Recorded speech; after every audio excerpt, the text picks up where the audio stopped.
Eu ainda não tenho informação aqui. Isso é a Microsoft dominando o mundo. Sim, sim. E não pensa que a outra plataforma não é de outro dominador, né? Nós estamos... É um problema sério. Mas eu não quero entrar nessa discussão sobre dominação e hegemonia tecnológica.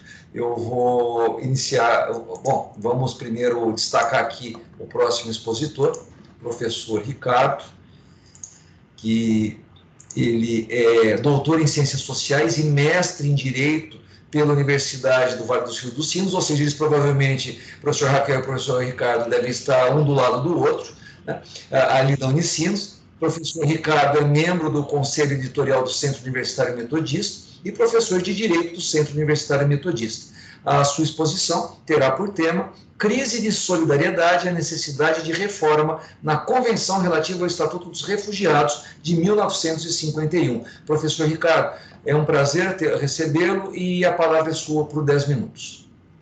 Então, boa tarde, professor Josué Mastrodi, uma satisfação estar participando desse evento. E queria parabenizá-lo também pela organização, porque é um evento que integra a América Latina e é uma oportunidade incrível para nós dialogarmos e termos essa troca com os irmãos aqui da América Latina. Bom, o meu PowerPoint está sendo baixado nesse momento, né? Conseguimos ver perfeitamente, já está aparecendo para nós. Perfeito. Então eu inicio, né? A apresentação é sobre o tema, né, que envolve essa crise de solidariedade em relação aos refugiados e a necessidade de uma reforma da legislação internacional sobre o tema dos refugiados.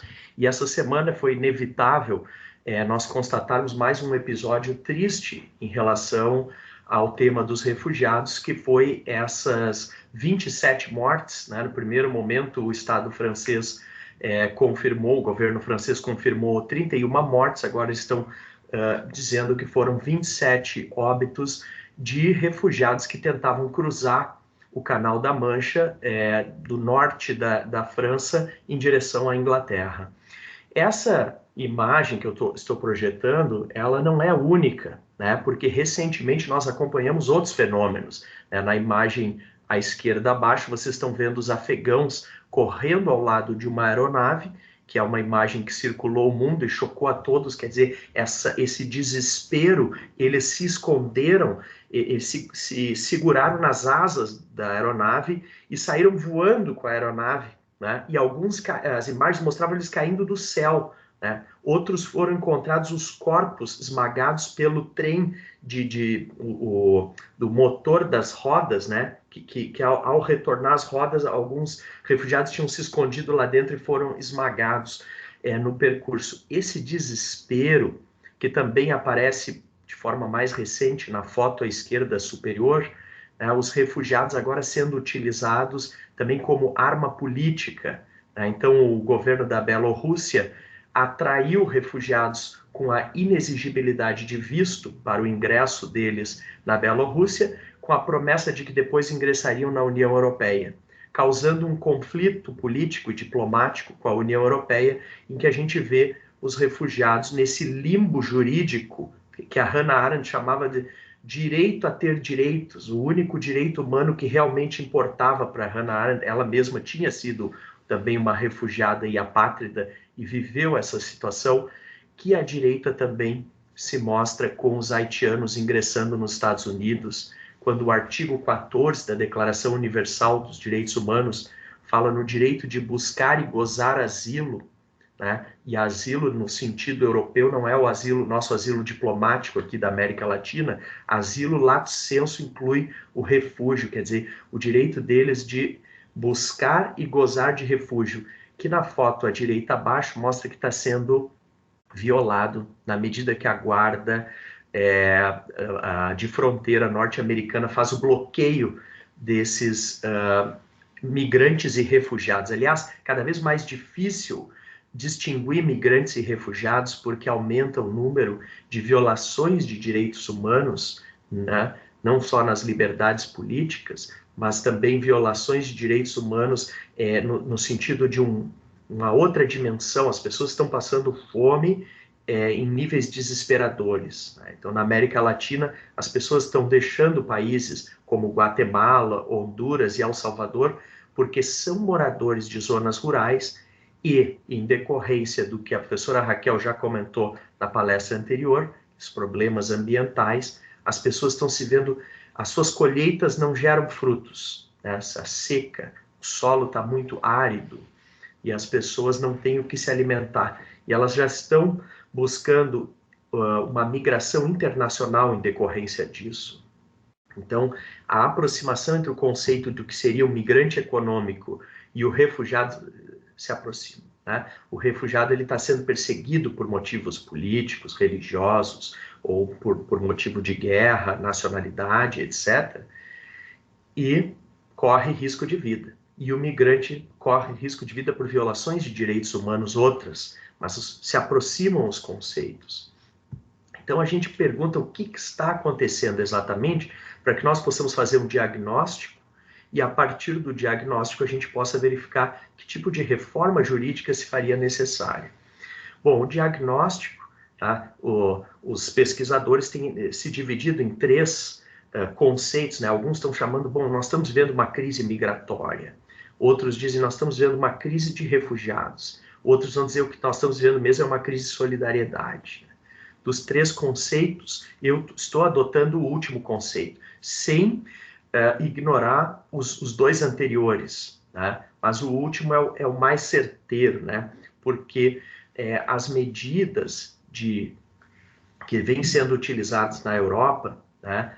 Primeiro momento, assim, né? Quer dizer, o número de refugiados que chegam na Europa é muito inferior ao número de refugiados que se dirigem a países como Turquia, Líbia, Jordânia, etc. Né?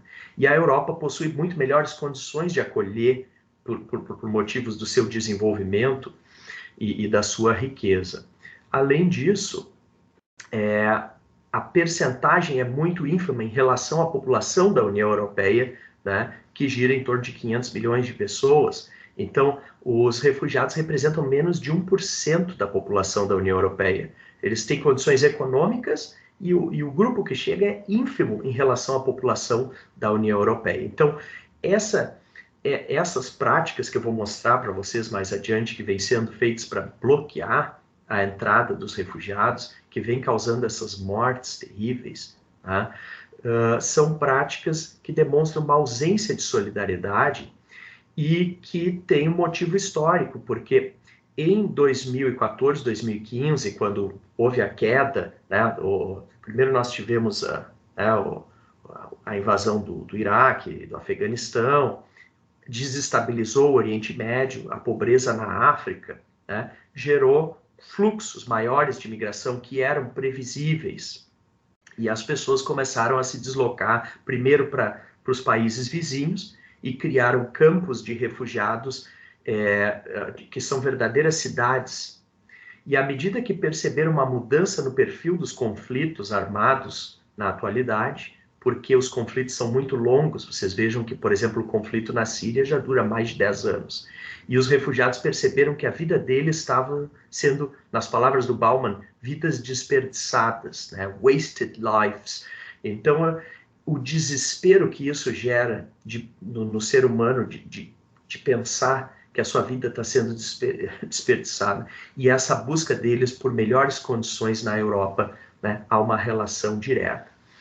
Os sociólogos, quando nós vamos buscar as teorias sociais contemporâneas, estamos falando de Anthony Giddens, Ulrich Beck e Bauman, principalmente, eles vão trazer alguns fatores da conjuntura maior. Tá?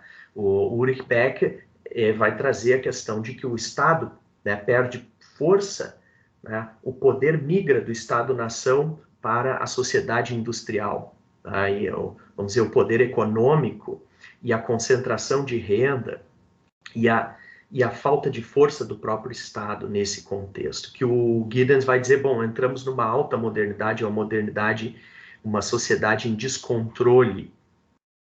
E aí conecta com o tema da colega anterior, né, do ponto de vista de que a ampliação da tecnologia também vem causando um problema de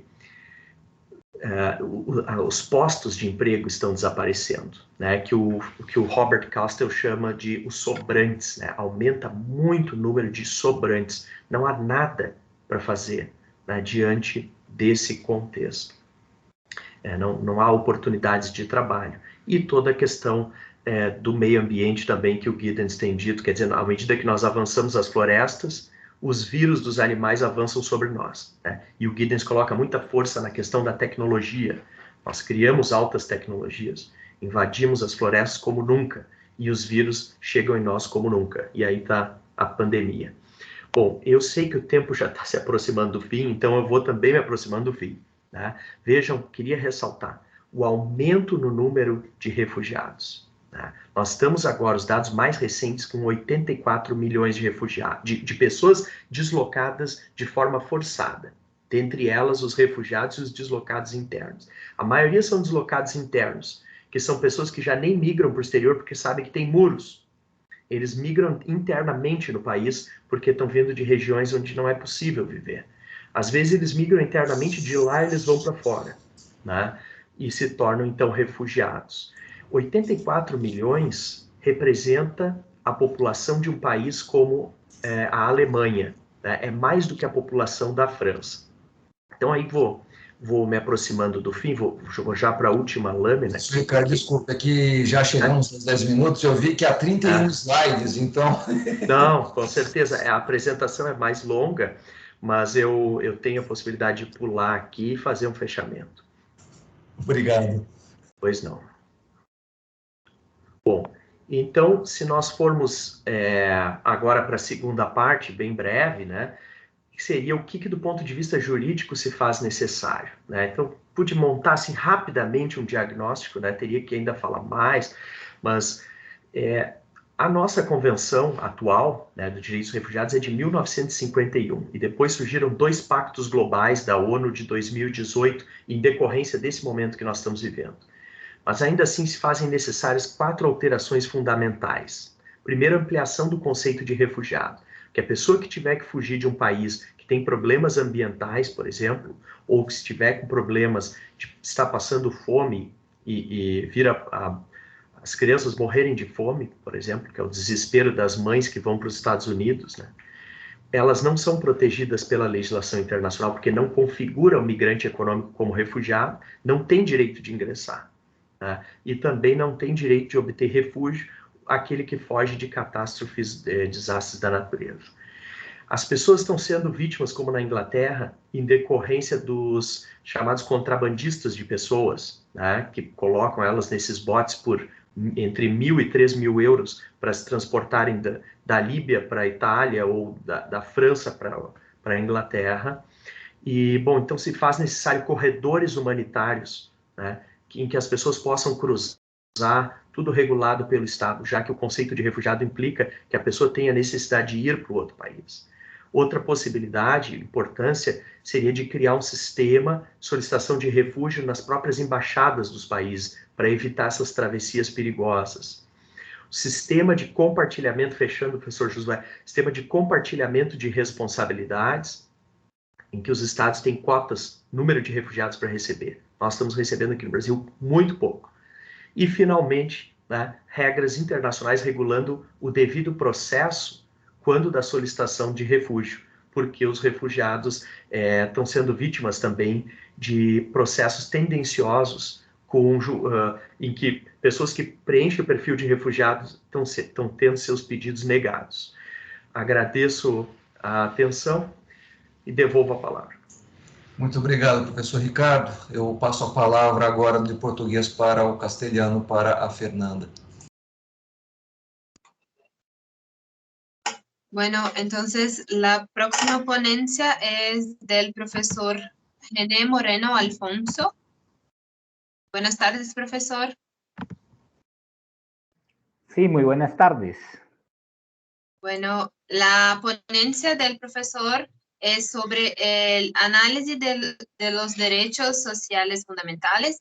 El profesor René Moreno es abogado de la Universidad Libre, sociólogo de la Universidad Nacional, presidente de la Asociación Colombiana de Derecho procesal constitucional y también docente universitario en especialización y maestría. Muchas gracias, profesor. Es un honor recibirlo y la palabra es tuya por 10 minutos. Gracias.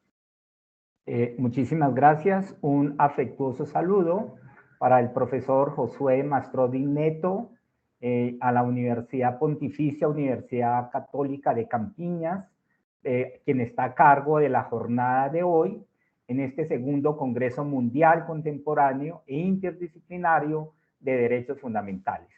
Y a su organizador, al doctor Jorge Torres Manrique, del Perú, un abrazo fraternal. Hoy me propongo con ustedes compartir unos minutos de reflexión en torno a uno de los derechos que tiene mayor relevancia e importancia en el mundo contemporáneo, como son los derechos sociales. En primer lugar, hay que decir que hay un fenómeno común en América Latina que nos une y es la existencia de una desigualdad social, de una falta de oportunidades, de una inequidad de la riqueza, y eso se ha extendido no solamente en el continente americano, sino también a parte de Europa Oriental y algunas regiones de Asia, es decir, que es un fenómeno global, producto de esta nueva etapa del capitalismo, en donde cada día pues vemos que hay más pobreza, hay más pobres y menos ricos. En ese contexto, el discurso de los derechos humanos es muy importante, porque debemos entender los derechos humanos como aquellas condiciones esenciales, vitales para el desarrollo físico y la supervivencia de la especie humana en un contexto social.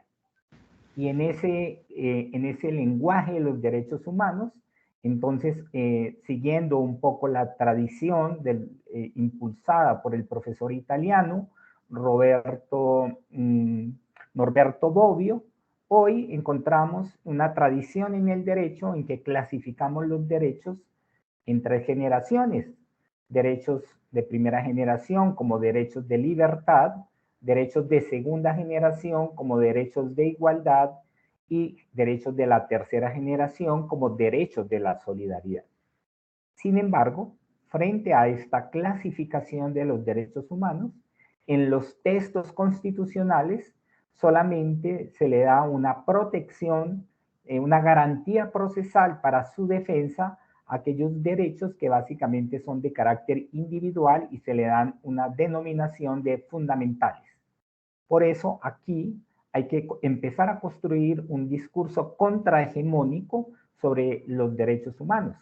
Porque lo que empezamos a notar es que todos los derechos que están en una constitución son derechos humanos y todos los derechos que están en un texto constitucional deben de ser fundamentales, no solo los derechos individuales. Por eso esta clasificación se presenta de manera un poco lineal, cuando en la realidad los derechos son una construcción sociocultural, son producto de las realidades de nuestras sociedades. Por lo tanto, a veces se toman momentos históricos para decir aquí nace una generación de derechos, así como la Revolución Francesa se tiene como punto de finalización y consolidación de los derechos de la primera generación con la Revolución de 1789, derechos civiles y políticos. Luego, tras la Segunda Guerra Mundial, en particular, con la Constitución alemana de 1949, se le da la fase de cristalización de los derechos de segunda generación o derechos sociales. Y luego, para la década del 70 al 80, se empiezan a consolidar derechos de solidaridad o derechos colectivos. Y hoy, 50 años después, ya se han consolidado generaciones de cuarta y quinta, derechos de cuarta y quinta generación, como son los derechos de la bioética y los derechos que tienen que ver con la ciencia también. Entonces son derechos de la aplicación de ese reproche a la manipulación de la vida, como derechos de la bioética, o la aplicación de la tecnología a la vida, y son los derechos de la biotecnología. Hoy, en el siglo XXI, cuando la cuarta revolución o la revolución de la ciencia, donde introduce la tecnología de la información, y que básicamente hoy por eso podemos estar conectados desde diferentes latitudes. En ese contexto, para mostrar que los derechos no son momentos históricos, a pesar de que señalamos unas fechas para decir que nacen unos derechos, los derechos están en constante evolución, solamente que tienen un momento en que son positivizados, un momento en que son incrustados en textos constitucionales y nos aparecen derechos constitucionales. Pero en el derecho internacional, esos instrumentos internacionales, entonces son los que conforman ese jus communis internacional de los derechos humanos.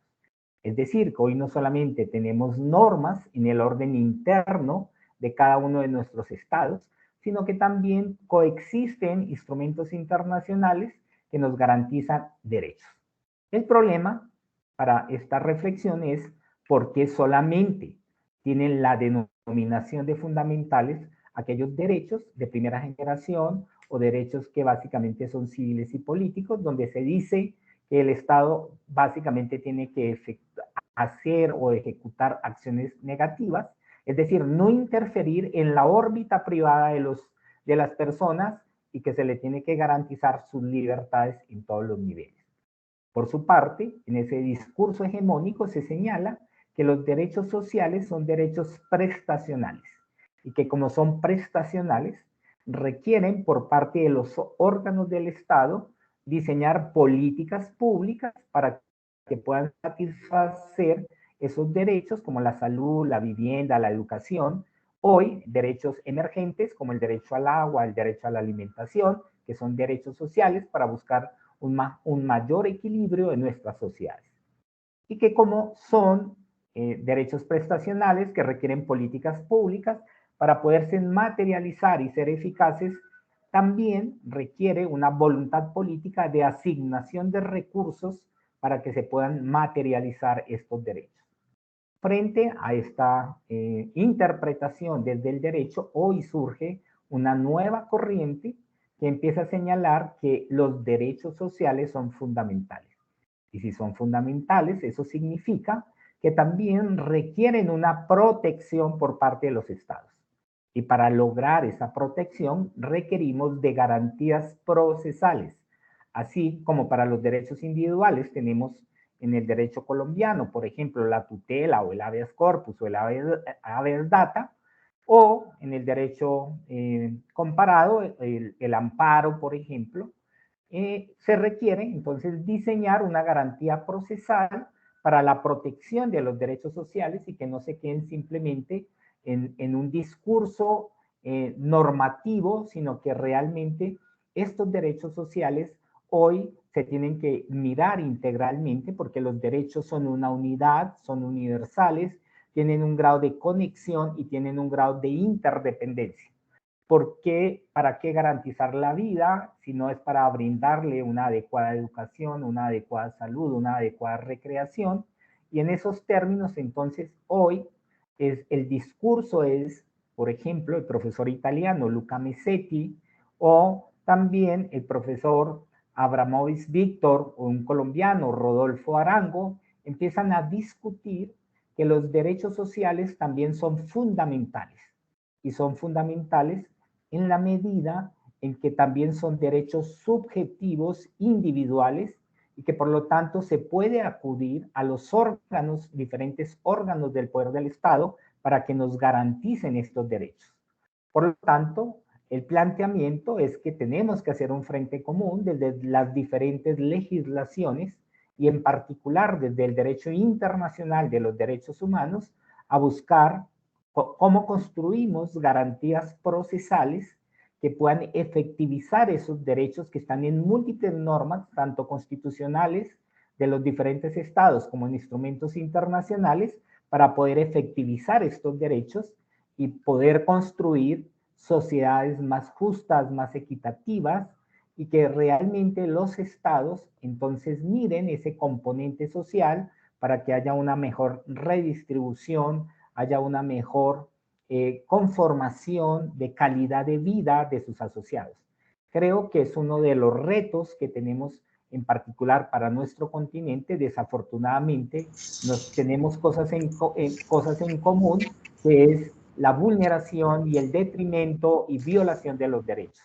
Por eso la invitación para todos es que sigamos trabajando para la construcción de verdaderas garantías procesales para los derechos sociales que hoy en día también son fundamentales. Muchísimas gracias por la atención. Muchas gracias. Invitación aceptada por la PUC de Campinas. Fernanda. La próxima ponencia es del profesor Jorge Dávila. El profesor Jorge es abogado por la Pontificia Universidad Católica del Perú. También es socio del área tributaria del estudio jurídico OLA-ECHEA y su ponencia es la aplicación del IGB en la economía digital en el caso peruano. Profesor, es un honor recibirlo. Muchas gracias y la palabra es tuya por 10 minutos. El honor es mío. Muchas gracias a ustedes por la invitación, Fernanda, José Mastrodi, un gusto también conocerlos por esta vía. Un saludo de agradecimiento también al doctor Jorge Torres Manrique por la invitación. Voy a compartirles una presentación. Si me dan un segundo, por favor. Vale.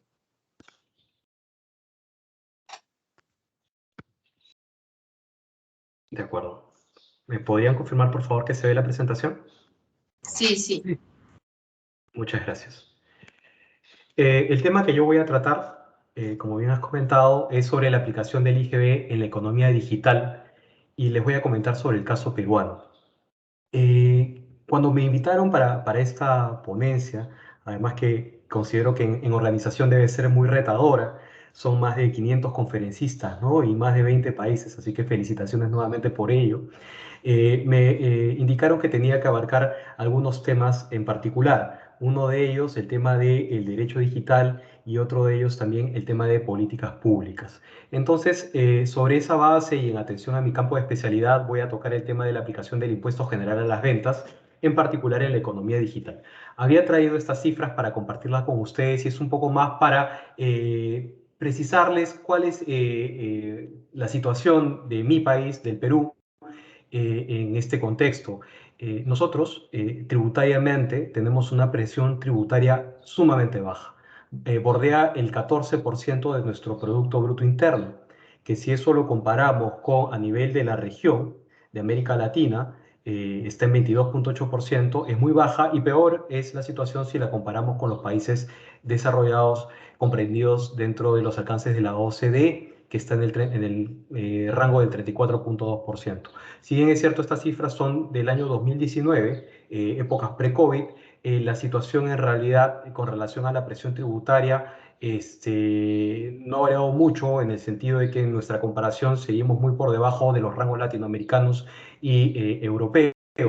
Evidentemente, un tema muy importante a considerar es que nuestra economía ha sido duramente golpeada, como muchos países también, por efectos de la pandemia. Y es ahí donde este tema que estoy presentando guarda relación, en el sentido que el fisco peruano, el Estado peruano, lo que busca es generar mayor cantidad de ingresos, mayor recaudación para poder afrontar el gasto público, dentro de ellos el gasto social.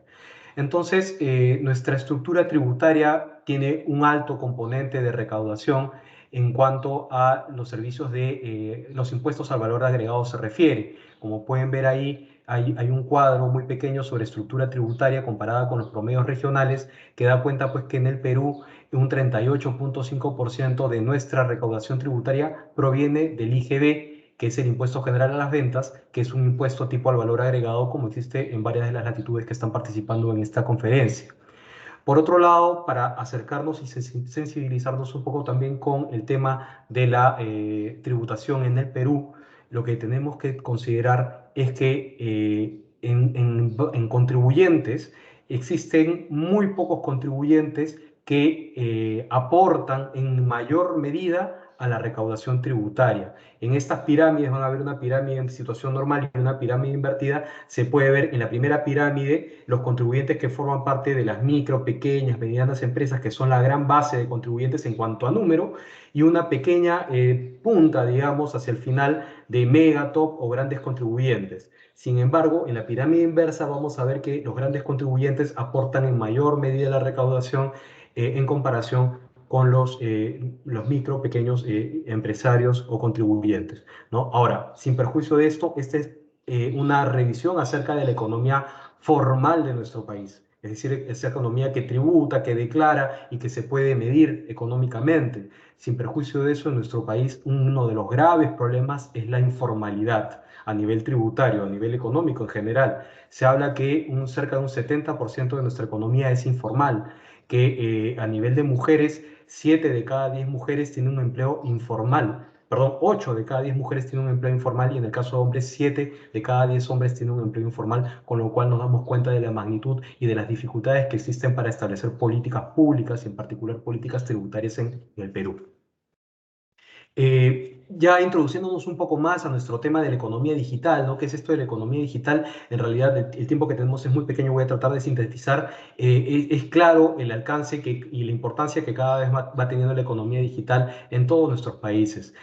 Y más aún con el tema del COVID. El COVID ha generado en Perú, por ejemplo, y seguramente es similar en otros países, que muchas personas, por ejemplo, para el tema de cobranza de bonos otorgados como parte de políticas sociales para permitir, digamos, hacer menos difícil el tema del efecto COVID, ha hecho que muchas personas saquen cuentas bancarias, que interactúen y que compren servicios o bienes a través del Internet, ¿no?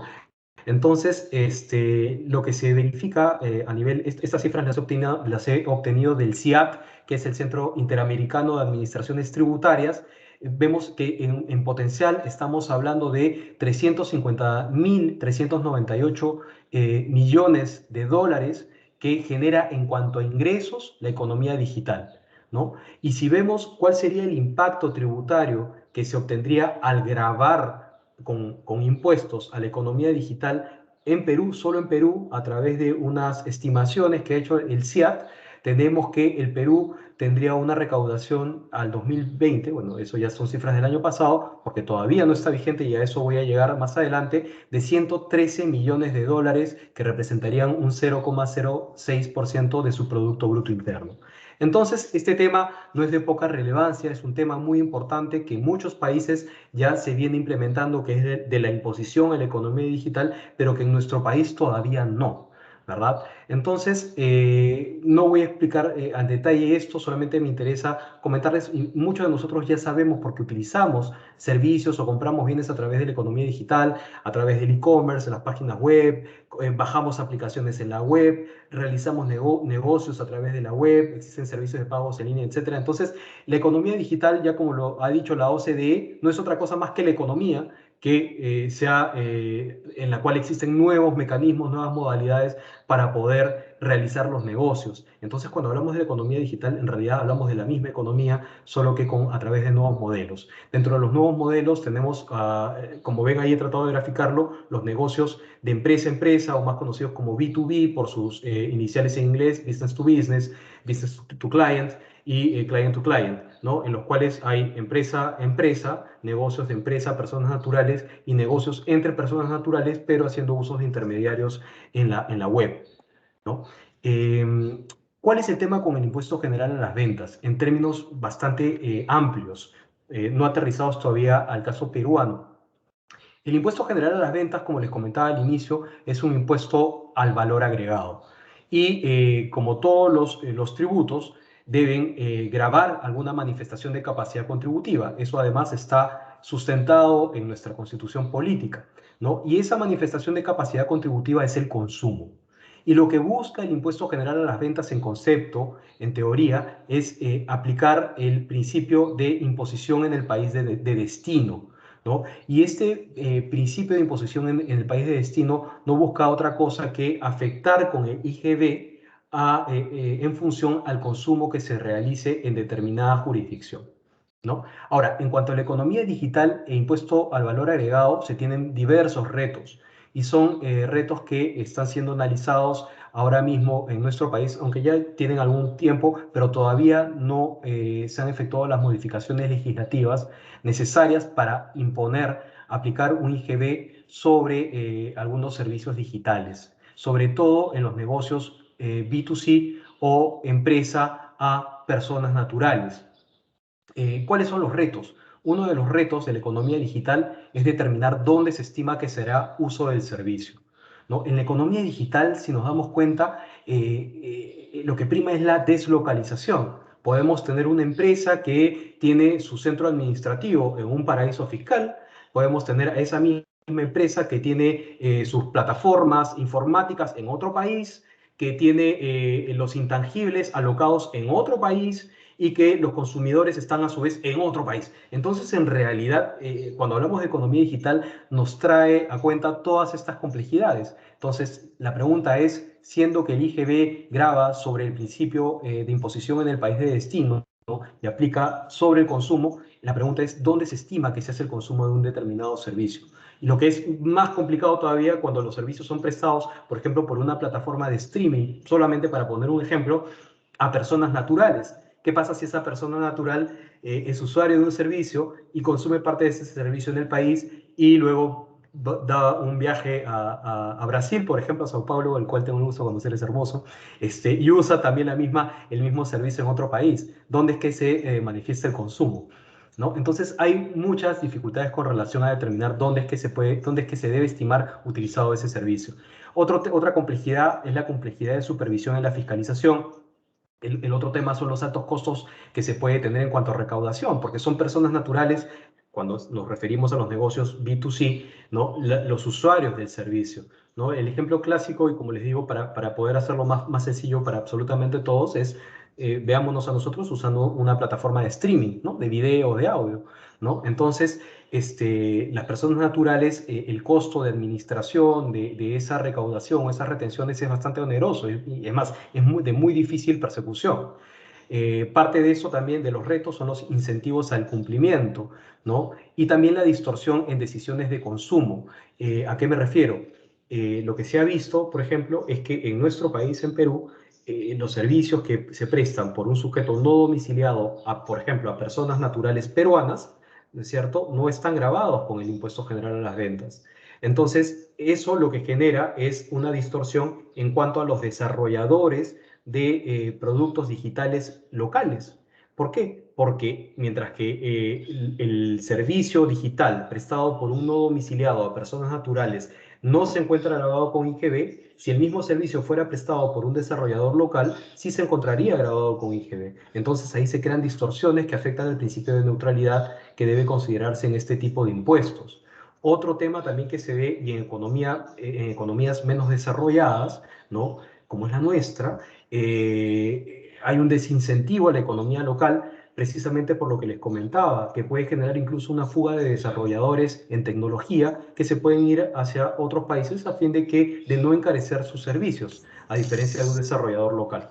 Entonces, esos son algunos de los retos, y básicamente lo que ha motivado es que se analice en la ley del IGB la forma de poder efectuar modificaciones que nos permitan llegar a imponer ese tipo de servicios.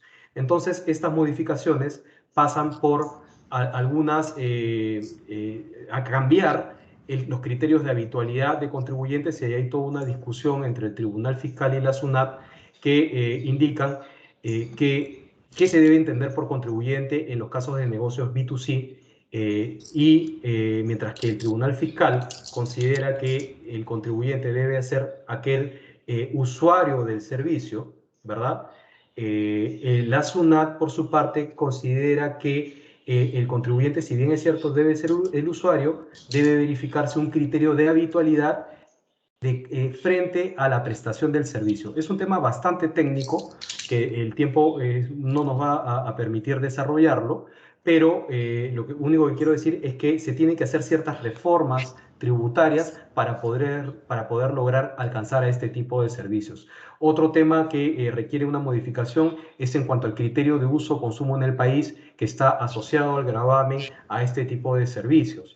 porque cuando se trata de un servicio prestado por un no domiciliado a una persona peruana, en ese caso el uso o consumo de ese servicio se tiene que verificar en el país. Entonces, la pregunta es, ¿qué se entiende por uso o consumo de un servicio? Y ese aspecto ha generado diversas discusiones en el campo tanto doctrinal como jurisprudencial que no abonan a generar certeza jurídica en cuanto a la imposición. Y el otro tema en el cual se va a tener que implementar una modificación es en cuanto a los... Disculpe, tenemos un tiempo de 10 minutos que se ha pasado. Si você puede hacer sus conclusiones, le soy muy grato. Eso, no, justo ya estaba terminando, así que creo que he caído perfecto con el tiempo, espero no haberme pasado mucho. Básicamente las conclusiones a las que quiero llegar es que nuestro país es seguramente como muchas jurisdicciones en Latinoamérica, es un país que tiene que enfrentar grandes retos, entre ellos, perdón, disculpen que creo que estoy mostrando... Sí. Entre esos retos que tenemos es la reducción de la pobreza, la lucha contra la corrupción y es importante generar mayores ingresos para poder afrontar los gastos públicos. En esa línea nosotros tenemos un gran reto por cumplir y en eso estamos. Muchas gracias. Gracias. Si puede descompartir la... Gracias. Fernanda. Vale, ahora el profesor Gilmer Alarcón. Buenas tardes, profesor. Buenas tardes. ¿Se me escucha bien? ¿Se puede ver, por favor? Vale. Bueno, el profesor es doctor en Derecho por la Universidad Carlos III de Madrid, España, y también es director de la unidad PG de la Universidad Pedro Ruiz Gallo de Perú. La ponencia del profesor es el derecho de acceso a la información pública, primer precedente administrativo. Profesor, muchas gracias. Es un placer conocerlo y el espacio para hablar es tuyo por 10 minutos. Gracias. Muchas gracias. Agradecido por la invitación. Me agradecería que me confirmen si se ve bien la cámara, el sonido, por favor. No, solamente te escuchamos. La imagen no vemos. Trataré de... Creo que si salir y volver a la llamada puede ser una opción. A ver, voy a ver. ¿Cómo puedo hacer esto? A ver, sí, voy a salir e ingreso de nuevo. Sí, por favor. Vale, Ahora se puede, a ver, ¿se visualiza ahora? Tampoco, ¿no? No, aún no. Vale, a ver, salgo y entro. Vale. Aunque yo no se visualiza, ¿no? Creo No. que mi cámara, a ver, perdón, aquí, pero voy a ver. Te escuchamos bien, pero la imagen no vemos. A ver.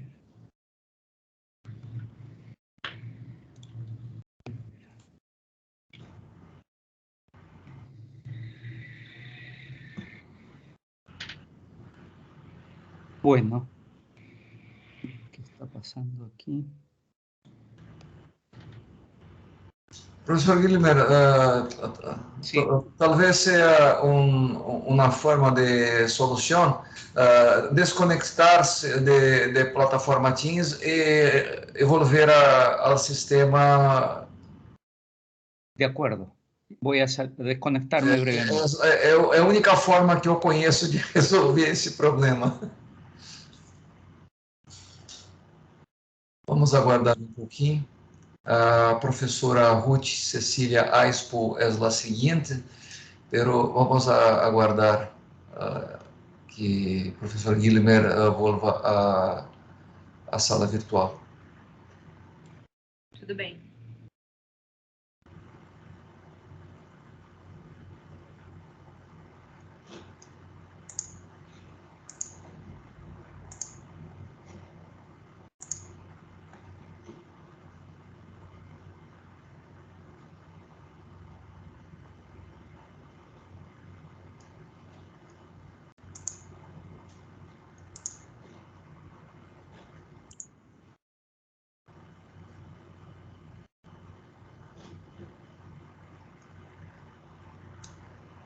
Muchos ponentes enfrentaron problemas de conexión, incluso Fernanda Correa.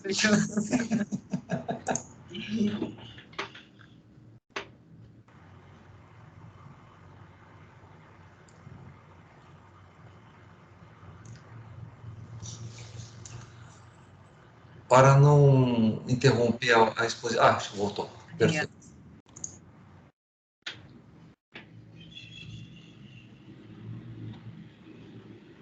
Agora? Ahora sí, profesor. Ya. Bueno, muy agradecido. Muito obrigado, como dicen los brasileños. Gracias a ti. Y bueno, agradecido por esta bondad, ¿no?, académica de permitirnos participar en un congreso tan interesante y por la globalidad de la apertura de los temas, ¿no?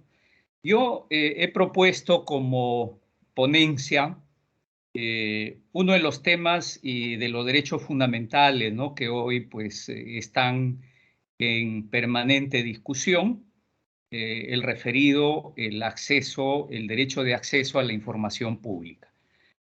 ¿Por qué me interesó a mí este tema? Yo tuve la oportunidad de investigar sobre el Estado de Derecho en la filosofía española contemporánea y encontré que el profesor Elías Díaz hacía una definición de Estado de Derecho con 4 características. La primera, el imperio de la ley como expresión de la soberanía popular. 2, la división de poderes. 3, el control político y judicial de la administración. Y 4, la protección y garantía de los derechos fundamentales. En el transcurso de los últimos tiempos, siguiendo un poco la línea de trabajo del profesor Elías Díaz, aparece el trabajo del mexicano Rodolfo Vázquez, quien sigue en gran parte a Elías Díaz en la definición de la idea de Estado de Derecho, pero agrega algo interesante, ¿no?, al propio concepto de Estado de Derecho, y es la idea de transparencia. Es decir, en la tercera característica, cuando se refiere a la administración pública, él incorpora la transparencia como parte del propio concepto de Estado de Derecho. Entonces, esto potencia más la idea de las libertades comunicativas, las libertades informativas, la libertad de expresión y, por supuesto, el derecho de acceso a la información pública. En el caso de Perú, este derecho está reconocido en el artículo 2, inciso 5 de la Constitución, y en los últimos 20 años hemos tenido una particular dinámica. En primer lugar, quien ha venido desarrollando algunos estándares del derecho de acceso ha sido el Tribunal Constitucional, de la mano de algunos trabajos de investigación que ha hecho la Defensoría del Pueblo. En los últimos tiempos, a partir de 1918, se crea a nivel administrativo un tribunal, ¿no?, el Tribunal de Transparencia y Acceso a la Información Pública, adscrito al Ministerio de Justicia y Derechos Humanos. A diferencia de México o de otras experiencias, este tribunal no tiene la autonomía, diríamos, pues no, como un organismo constitucionalmente autónomo, sino está dentro de un ministerio. Esa sería una de las debilidades institucionales, diríamos, de este tribunal. Sin embargo, desde el 2019 que entra a operar, ha tenido una actividad muy interesante, ¿no? Resoluciones que han tratado de precisar mejor las reglas de subsunción para resolver casos. Y los casos más problemáticos, sin duda, se han dado en el tema de las excepciones. Por ejemplo, uno de los casos que también me tocó investigar fue el referido al Jurado Nacional de Elecciones. Un ciudadano solicita información y el Jurado Nacional de Elecciones dijo que no tenía la información. Y resulta que dentro de la parte de los reglamentos del Jurado Nacional de Elecciones se establece la obligatoriedad de producir esa información. Entonces, el tribunal le dijo, oiga, su reglamento dice que usted debería tener la información para poder entregarla al administrado que ha solicitado la misma. Por lo tanto, le ordenó a producir la información porque estaba dentro del reglamento como una de sus atribuciones y entregar al solicitante. Por ejemplo, ese fue un caso interesante, ¿no? Porque las instituciones decían, no tenemos la información, por lo tanto, no la hemos producido y no podemos entregarla. Pero, ¿qué pasa si el reglamento de esa institución establece como parte de sus atribuciones el producir esa información? Entonces, esa regla interpretativa, por ejemplo, ha sido dejada establecida desde un inicio por este tribunal que tiene 2, 3 años de vida institucional. Y la última decisión que me pareció interesante es respecto a otra discusión. ¿Qué pasa si la información que posee una institución no la produjo, sino esta información fue producida por una tercera institución? En ese caso, ¿no? Tenemos el caso que generó el precedente, está referido a una petición dentro de registros públicos en Perú. El solicitante, el administrado, pide que se le entregue una información que formaba parte de un expediente de esta persona. ¿Cómo responde la administración? No se te puede otorgar ese documento porque ese documento no lo hemos producido nosotros, lo ha producido otra institución. Por lo tanto, dirígete a esa tercera institución para que puedas acceder a la misma. ¿Qué hace el Tribunal de Acceso, de Transparencia y Acceso en el caso de Perú? Resuelve declarando que si la institución posee una información que ha sido producida por otra institución, está obligada a entregar esa información al administrado, más aún si se trata de un proceso administrativo en el que el interesado pues tiene que ver directamente con esa información. Esta regla de subsunción, ¿no?, entre disposiciones normativas y el hecho de tener una información producida por una tercera institución es lo que ocasionó el primer precedente del Tribunal de Acceso, de Transparencia y Acceso a la Información Pública en Perú, ¿no? Entonces, siempre esto de tener un primer precedente llama la atención, ¿no? Y eso es lo que produjo en mí, tratar de ver primero si estaba justificado generar un precedente, porque hoy pues los órganos jurisdiccionales están muy venidos, ¿no?, a una práctica de activismo jurisdiccional y bueno, dije a ver si merecía o no emitirse este precedente.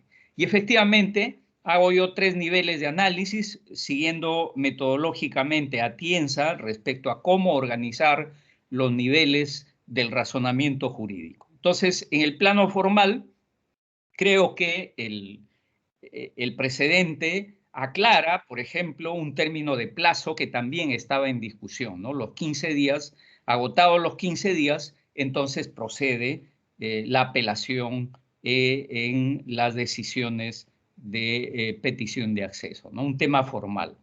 En el plano material, el tema del acceso no solo es un instrumento, diríamos un mecanismo instrumental de la mejora de la relación entre institución pública y el administrado, sino también un tema de principios, ¿no? Es decir, que el derecho de acceso es un tema de principios y por lo tanto ahí hay un tema material que se tiene que atender, ¿no? Y hay una especie de razonamiento de fines que puede en algún momento dejar de lado el razonamiento formal.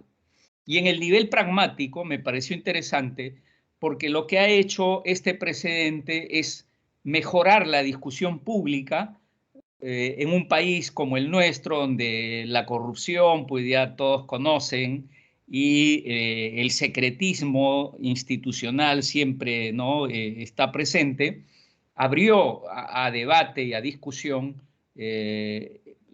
cómo debería comportarse en el caso de la información tanto activa como pasiva de la administración pública. Es decir, abre un debate para generar un consenso en aras de que la transparencia pues, mejore el orden democrático.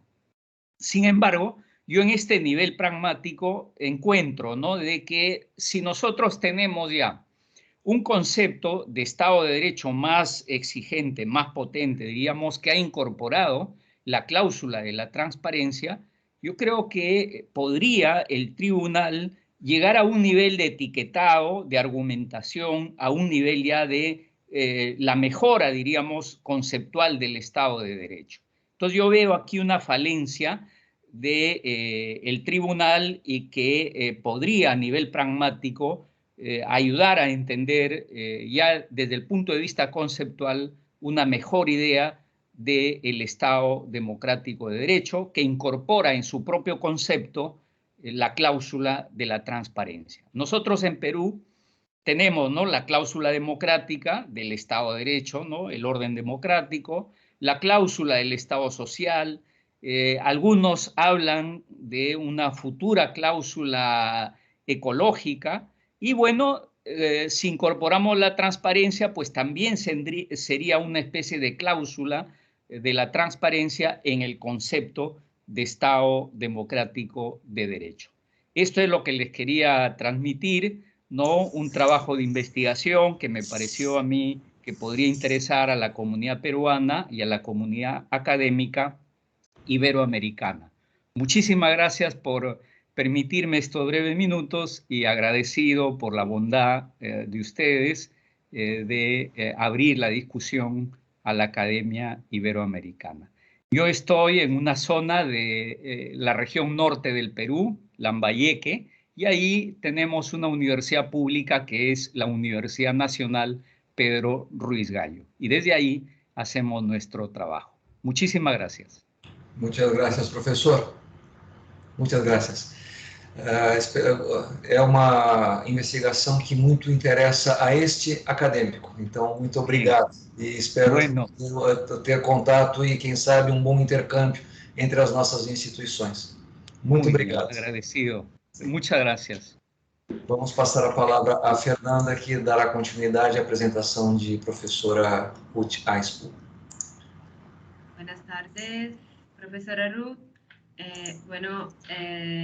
La profesora Ruth es doctoranda en Derecho, magistrada suplente del Tribunal Superior de Apelaciones del Primer Distrito Judicial de Panamá, docente de Derecho en la Universidad de Panamá y del Instituto Superior de la Judicatura del Órgano Judicial de Panamá. Profesora, es un placer recibirla acá en la FUCI Campinas y también en el Congreso. El tema de la ponencia son las políticas públicas con enfoque en los derechos humanos. La palabra es tuya por 10 minutos. Gracias. Muchas gracias. ¿Se escucha? ¿Sí? Sí, perfectamente. Okay. Vale. Ok, porque pues acá de mi pantalla pues no está muy claro que se escucha o se ve, pero si se escucha, perfecto. Buenas tardes a todos y pues sobre todo al comité organizador, al doctor José, muchas gracias por la invitación y sobre todo a este magno evento que es pues muy importante para nuestros países de Iberoamérica. Mi tema a desarrollar pues son las políticas públicas con enfoque en derechos humanos. Quiero iniciar con un concepto, el concepto que le da la Comisión Interamericana de Derechos Humanos a las políticas públicas y la importancia de las mismas. Inició específicamente la Comisión Interamericana de Derechos Humanos, establece las políticas públicas específicamente como aquellos lineamientos que tienen los estados, en específico como cursos de acción, ¿verdad?, que definen esas autoridades estatales para alcanzar objetivos sociales, objetivos en condiciones para desarrollarlo a todos los individuos en actividades que deban integrar a los grupos de la sociedad, es decir, en pro beneficio para la sociedad.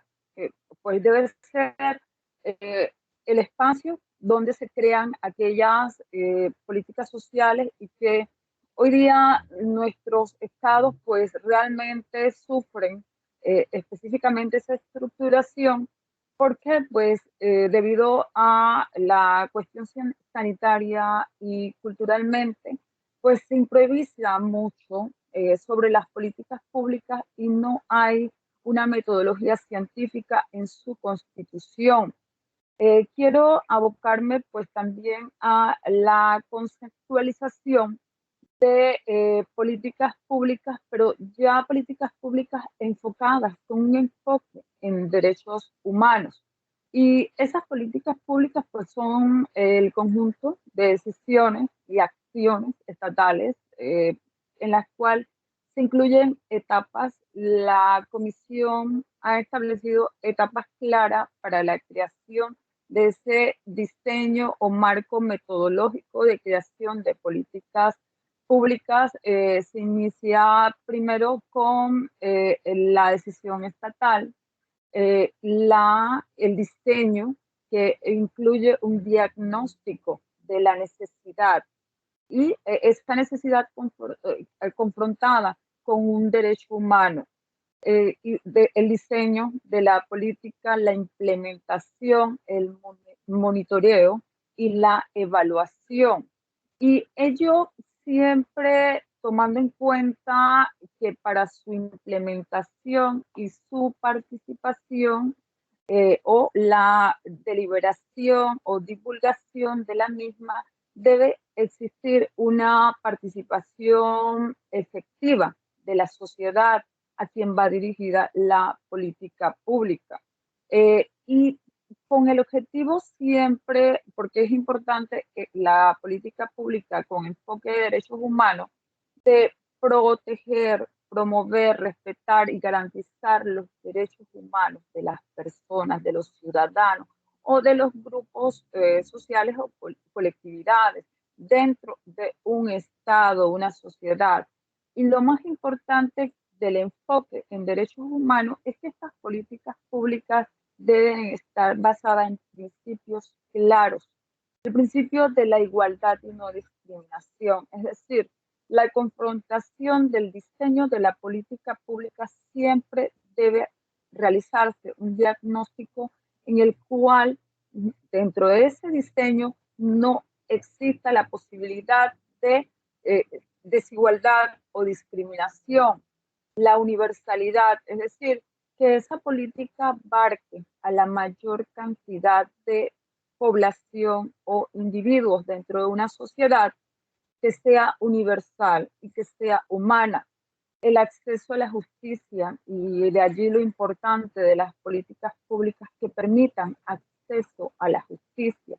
Un Estado que no es un Estado que garantice el acceso a la justicia, pues es un Estado que tiene políticas públicas que vulneran el Estado de Derecho.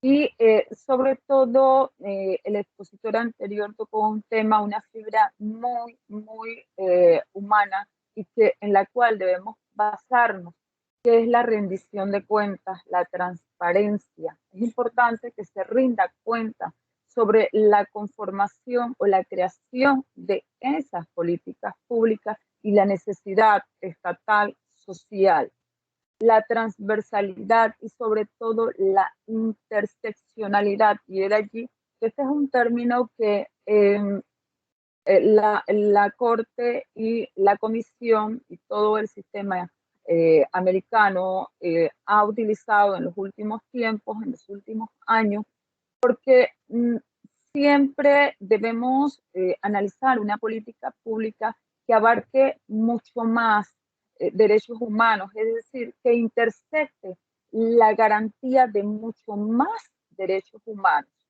y la no discriminación de esos derechos humanos. Y también pues allí pudiésemos hacer otro análisis de interseccionalidad. En ese sentido, pues ya dentro de sé que son 10 minutos, es corto el tiempo, dentro de esa posibilidad de diseño de una política pública con enfoque de derechos humanos, debemos tener claro un sistema metodológico, científico, y primero, pues, dentro de la construcción de una agenda basada en derechos humanos, y que tenga esa cosmovisión ampliada hacia lo más, hacia qué tanto se le da a la población, cuánto más el Estado le puede brindar. Y también enfocado en los principios que ya hemos señalado. Ese diseño específico dentro de esa agenda que protege, qué derechos humanos se protege, a qué grupos va dirigido, eso es importante, cuánta información, cuánto dato tenemos para la creación de esa política, y ese diseño de la política, cuál es el alcance o finalidad, los objetivos tienen que estar muy claros, y objetivos que tengan una congruencia con los derechos protegidos y que sean los más. ¿Y cuál es la base o la base legal? Porque es importante tomar en cuenta que muchas veces, incluso si la política pública va encaminada a una reforma legal, es que antecedente legal tiene. ¿Y cuál sería ello? Pues en función de la sociedad, cómo pudiese contribuir en su mejoramiento. Y sobre todo, qué mecanismo se va a utilizar para ello. La implementación de la misma, pues que haya efectividad y que esa implementación permita transparencia y rendición de cuentas. Esa es otra fase, la implementación, y no solamente dejar la política pública implementada, sino también hacer un monitoreo y una evaluación, porque si hay que modificar y hay que hacer un cambio en la política pública diseñada e implementada, pues el monitoreo y la evaluación permiten ello. En ese sentido y bajo esa estructura, yo quiero tratar en los pocos minutos que pues me restan un tema específico que creo que nos integra a todos quienes nos encontramos hoy día dentro de pues, este evento académico, que es la migración irregular. Y lo planteo porque pues Panamá ha sido el punto de intersección, y era allí mirar la interseccionalidad para esa migración. Nosotros tenemos una frontera con Colombia un poco, pudiésemos definirla como delicada, en la cual hoy día tenemos miles de migrantes que su objetivo final pues es Norteamérica, pero se encuentran dentro de nuestras fronteras. Y crear una política pública para esa migración irregular es primero un deber estatal del Estado panameño, y también es un deber regional. Y la creación de una política pública para la migración irregular tiene que ser basada en un enfoque de derechos humanos específicamente y a un corto plazo, para garantizar salud, para garantizar el derecho al agua, el derecho al alimento, es decir, para garantizar el derecho a una vida digna. Entonces, es importante, y sobre todo para nuestro Estado, crear una política pública migratoria que intersecte muchas necesidades, y necesidades que redundan en derechos humanos, y que podamos construir un estándar para ese diseño basado en un enfoque de derechos humanos.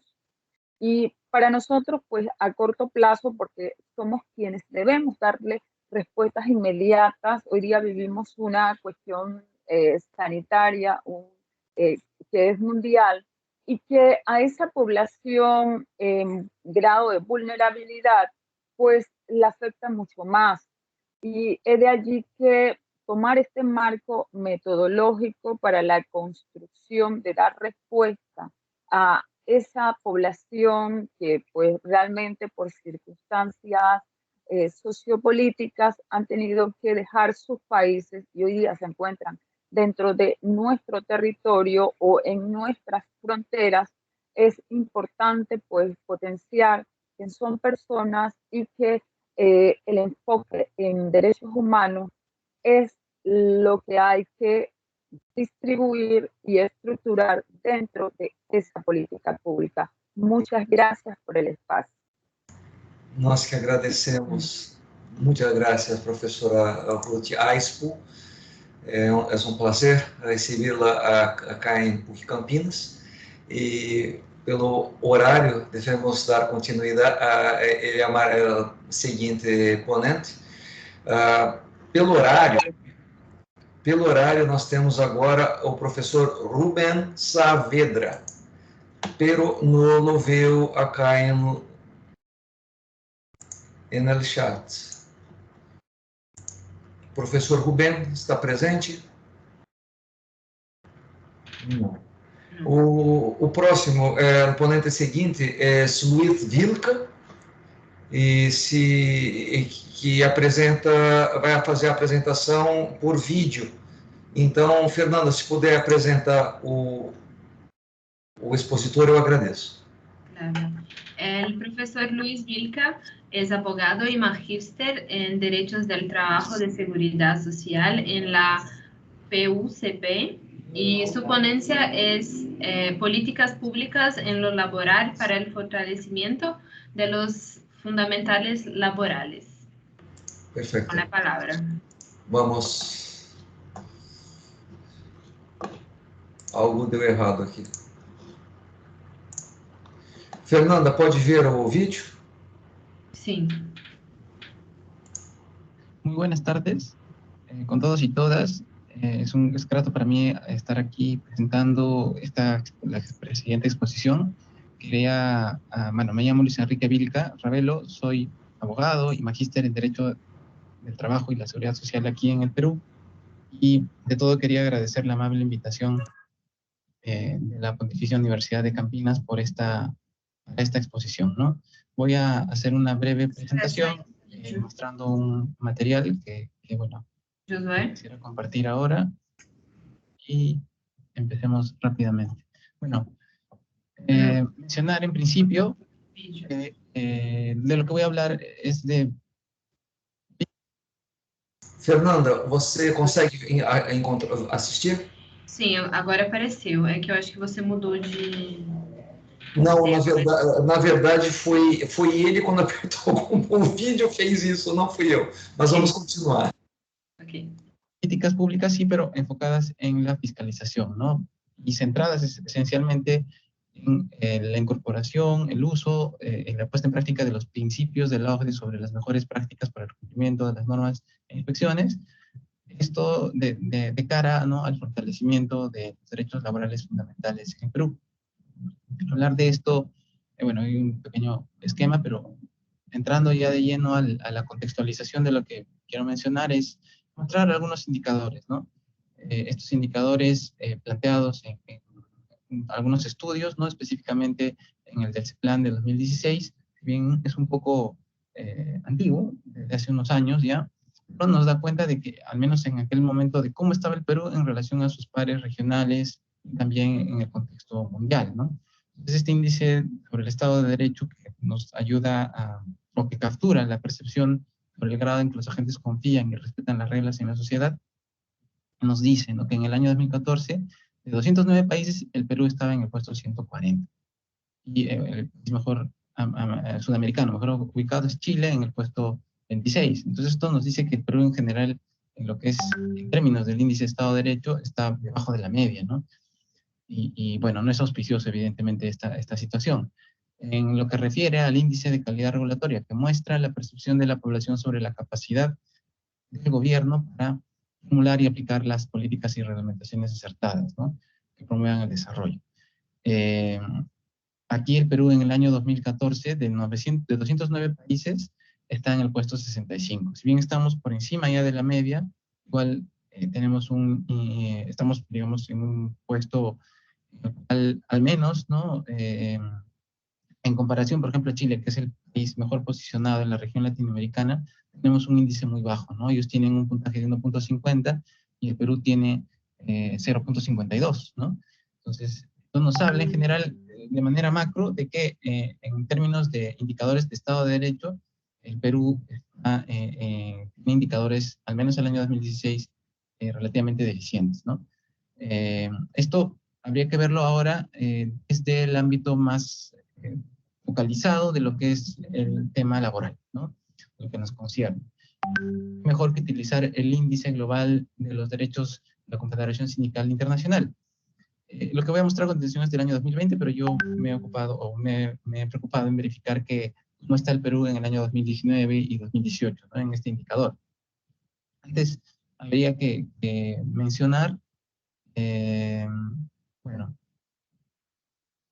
esta definición, ¿no?, de que el índice global de los derechos muestra, ¿no?, cuáles son los peores países en el mundo para los trabajadores y trabajadoras, de una clasificación de 144 países. Como ven aquí en el slide, son 6 categorías, ¿no?, siendo la primera la mejor posicionada, digamos, la última, las 5 más, aquella en la que corresponde incluso ya a países que están, en la que debido a la desintegración del Estado de Derecho hay una violación constante de derechos humanos laborales, ¿no?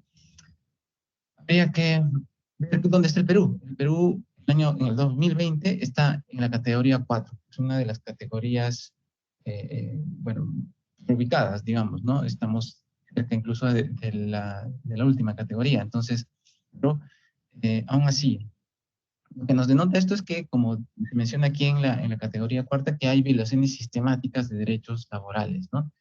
El Perú, así como otros países en la región, por ejemplo, acá también vemos a Bolivia, Venezuela, propio Chile, ¿no?, está en una situación en la que se puede ver de que la transgresión en la normativa laboral es, digamos, frecuente, ¿no? Es lo habitual. Entonces, debemos decir que incluso esto es más grave en lo que refiere justamente al tema que mencionamos ahora, ¿no?, que relacionado a los derechos laborales fundamentales, que son estos los que devienen de los convenios fundamentales del OIT. Hablemos pues de libertad sindical, de trabajo forzoso, trabajo infantil o temas de discriminación. Esto demuestra sí que hay una situación que revertir definitivamente, y eso le toca en parte a la inspección de trabajo, ¿no? No será el factor esencial, el único que logra la mejora de estos indicadores, pero la inspección tiene definitivamente un lugar especial, ¿no?, para lograr esas finalidades. Y ya para ir avanzando, habría que mencionar estos conceptos, ¿no?, justamente en términos de poder hablar de la recepción, de la incorporación de estos principios de buenas prácticas que promueve la OCDE. Esto se condice con una nueva concepción que hay de Estado, de administración pública, ¿no? Ya nos encontramos en el típico o tradicional Estado social prestador, donde el Estado se encargaba de todo, ¿no? Un Estado pluripotencial, ¿no?, donde la regulación y la sanción es en mucho o el servicio público, ¿no?, es el signo principal, sino que el modelo de Estado garante y regulador en realidad no se opone al Estado social, sino que más bien es el medio a través del cual quiere hacerlo realidad.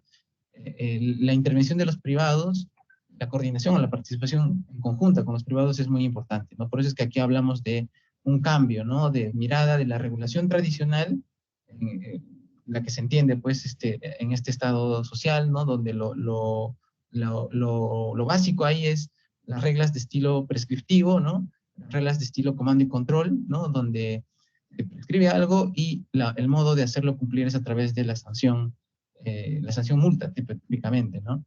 Entonces ahora se habla de que ya hay una concepción, bueno, yo lo he señalado así aquí, una concepción integral de la regulación, ¿no? Es decir, donde ya no solo tenemos esta forma tradicional de regular, ¿no? De tipo comando y control, sino que hay una serie de medios complementarios, como lo vamos a ver acá en las definiciones, ¿no? Entonces, regular, siguiendo a Muñoz Machado, diríamos, no es solamente una actividad normativa, sino que exige la utilización de poderes de diverso signo, ¿no? Algunos son de carácter normativo, evidentemente, y otros se traducen también en, por ejemplo, ¿no? En la supervisión del ejercicio de una actividad, la ordenación del funcionamiento del mercado, o también incluso el poder de resolución de controversias o el poder sancionador.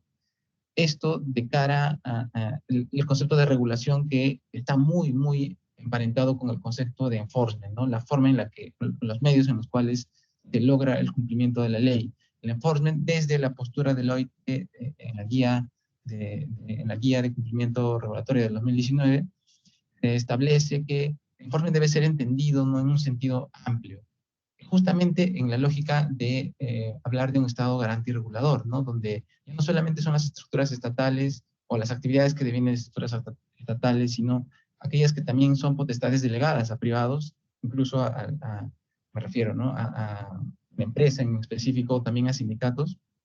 Entonces, este tipo de actividades tengan por fin la promoción del cumplimiento normativo y el avance en los resultados de lograr los objetivos de las leyes son consideradas enforcement. Aquí se incluye por eso, dentro de todas esta concepción amplia de enforcement, actividades estatales, tipo brindar información, brindar guías, ¿no? Recopilar y analizar textos, la propia inspección y la promoción de cumplimiento de normas en sentido más estricto, es decir, cuando se utilizan ya actos de signo de tipo advertencia, ¿no? O la aplicación de multas en concreto también. Entonces, bajo esta nueva concepciones, bajo estas nuevas categorías debemos entender la recepción de estos principios. Se enmarcan también, al menos en el Perú, ya en un discurso que actualmente pone, o en todo caso está en el origen planteado por la escuela neoinstitucionalista, ¿no? Donde, por ejemplo, autores como Acemoglu y Robinson, o también, ¿no? Abhijit Banerjee o Esther Duflo, plantean que haya un cambio institucional, reforzar las instituciones para lograr la prosperidad de un país, para lograr el desarrollo en concreto, ¿no? Un factor importante y por ende debe haber digamos, un cambio institucional desde la perspectiva desde abajo. Yo creería que esta perspectiva desde abajo, los cambios puntuales con grandes efectos, se pueden concretizar en la incorporación, en la práctica de estos principios de buena fiscalización. Estos principios también cogen un enfoque de cumplimiento normativo que, digamos, es más completo que el que se discute actualmente en el sector o en las discusiones en el ámbito de la administración de trabajo, ¿no? Donde se habla, por ejemplo, desde la OIT en la resolución de 2011 sobre inspecciones, se habla de un equilibrio adecuado entre medidas preventivas y sancionadoras, pero la regulación responsiva va más allá y te habla del uso de, justamente, en términos de lo que hablamos anteriormente, en conjunto una caja de herramientas de distinto signo, ¿no? Para, o sea, teniendo en cuenta ahí el perfil y la respuesta del administrado y tomando en cuenta el contexto también de aplicar una serie, ¿no? De herramientas dependiendo de esta respuesta, ¿no? Entonces, este enfoque es el que actualmente está siendo más, está teniendo mayor preponderancia en general. Entonces, lo recoge también la guía, y en el Perú vamos a hablar de que al menos hay un marco normativo a nivel legal que hable ya de cierta forma de la recepción de esta política de calidad regulatoria que, como ven, como he mencionado anteriormente, también se relaciona mucho con lo que es el concepto de enforcement y deviene de las recomendaciones propias de la OCDE, ¿no? Y ya para cerrar, quería mencionar que es importante, ¿no? Esta incorporación de estos principios para las políticas y la mejora de los estándares de derechos fundamentales. Porque los principios tienen un fundamento teórico y práctico importantísimo. En este estudio de la política regulatoria en el Perú de 2018, un estudio guía muy importante en el Perú, se menciona esto, ¿no? De dónde, en qué están basados estos principios, y son efectivamente en investigación de larga data y también en las buenas prácticas de países que son y no son de la OCDE. Entonces esto demuestra su su valía, digamos, ¿no? En el Perú ya podemos decir, solo como colofón, que se ha aplicado ya de alguna forma el estudio en un sector en específico como es el sector ambiente. Acá solamente se está tratando de retratar de dónde devienen, ¿no?, estos principios. Se originan en el estudio de 2014, han sido también establecidos a modo de guía, la guía que mencioné hace un momento, ¿no? Donde se estudian donde se ponen estándares para cada principio, y bueno, que han sido estudiados en el caso del sector ambiente. Sería importantísimo que también se promueva esto en el sector trabajo, la mejora en general, ¿no?, de las facultades, las potestades que tiene la Inspección de Trabajo, y así lograr que la normativa laboral y por ende los derechos laborales cubren una realidad más importante. Les agradezco muchísimo por su atención. Amigo, espero sea hasta otra oportunidad. Muchas gracias a los organizadores del evento. Mucho gusto. Bom, bueno, essa foi... Ha sido una carrera maratónica. Felicitaciones, ¿eh? Eu parei com estamos todos aqui e o vídeo não está mais compartilhado. Excelente. Y ojalá puedan compartir la grabación de este evento. Sem dúvida, sem dúvida. Subiremos a gravação no YouTube. Claro. El link de gravação será encaminhada, será enviada, transmitida a todos os ponentes hasta mañana, lo más tarde. Claro. Muy bien. Muchas gracias. Felicitaciones nuevamente. Nós que agradecemos. Saludos de Perú.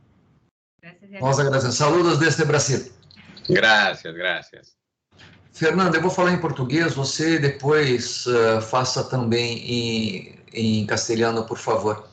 Em nome da PUC de Campinas, em nome da Pontifícia Universidade Católica de Campinas, e em nome da organização, desde professor Jorge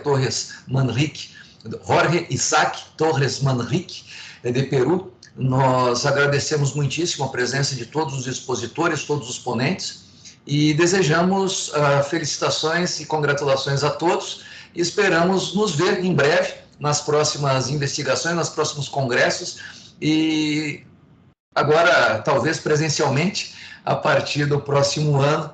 Muito gosto, muito obrigado. Declaramos encerrada a parte da exposição do segundo Congresso Mundial de Direitos Fundamentais aqui pela PUC Campinas, e desejamos a todos uma ótima noite, um ótimo resto de ano para todos. Sejamos todos muito felizes. Muito obrigado. Fernanda, se puder fazer o encerramento, agradeço. Vale. Nosotros de la Pontificia Universidad Católica de Campinas agradecemos y también en nombre del profesor Jorge y todos de la organización del Congreso Mundial, a todos los ponentes, a todas las personas que pudieron estar con nosotros en los debates de estos últimos días. Es un placer y saludos desde Brasil. Esperamos poder encontrarlos presencialmente pronto y muchas gracias a todos.